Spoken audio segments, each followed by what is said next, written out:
রাধে রাধে। আজকে থেকে যেহেতু ঝুলন যাত্রা আরম্ভ, তাই সকাল সকাল ঘুম থেকে উঠে আমি রেডি হয়ে নিলাম স্নান করে। তারপরে গোপলু সোনাকে ভালো মতো স্নান টান করে রেডি করাই দিলাম।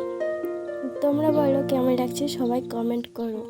তারপরে মাসিদের বাড়ি গিয়ে মাসিদের দুটো গোপলু আর আমার গোপলুকে সব সাজায় টাজা দিয়ে আমি আর মাসি টোটোতে করে কাকুদের বাড়িতে যাচ্ছিলাম। ওখানে অনেক বড় করে ঝুলন যাত্রা পালন করা হয় প্রতি বছর। এটা হলো ঝুলনের জায়গা যেখানে সব রাখা হবে।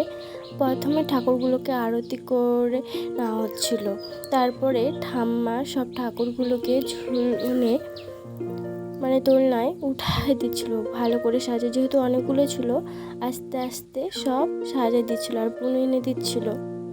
কত সুন্দর লাগছে তাই না? এখানে প্রতি বছর পালন করা হয়।